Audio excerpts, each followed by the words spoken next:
கோவையில் தண்டவாளத்தில் விபத்து, ரயிலில் அடிபட்ட பசுமாட்டை மீட்ட தீயணைப்புத் துறையினர். கோவையில் ரயிலில் அடிபட்ட பசுமாடு தீயணைப்புத் துறையினர் துரித மீட்பு, பாதுகாப்பாக கோசாலைக்கு மாற்றம்.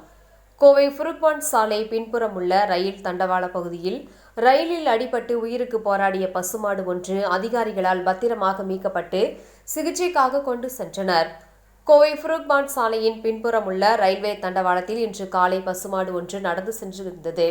அப்போது அந்த வழியாக வந்த ரயில் எதிர்பாராத விதமாக மாட்டின் மீது மோதியது. இதில் மாடு தூக்கி வீசப்பட்டு அதன் கால் முறிந்தவுடன் வயிற்றுப்பகுதியில் பலத்த காயம் ஏற்பட்டது.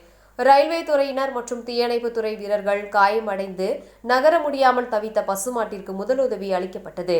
பின்னர் பலத்த காயங்களுடன் இருந்த அந்த பசுமாட்டை அதிகாரிகள் அனைவரும் இணைந்து பத்திரமாக மீட்டு மேல் சிகிச்சை மற்றும் பராமரிப்பிற்காக அருகில் உள்ள கோசாலைக்கு வாகனத்தில் அனுப்பி வைத்தனர்.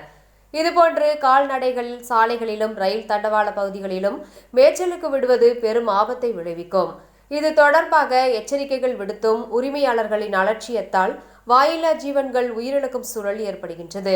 இதுபோன்ற விபத்துகளால் ரயில்கள் தடம் புரளும் அபாயமும் உள்ளது. எனவே கால்நடைகளை தகுந்த பாதுகாப்பின்றி வெளியில் விடும் உரிமையாளர்கள் மீது கடுமையான நடவடிக்கை எடுக்க வேண்டும் என சமூக ஆர்வலர்கள் கோரிக்கை விடுத்துள்ளனர்.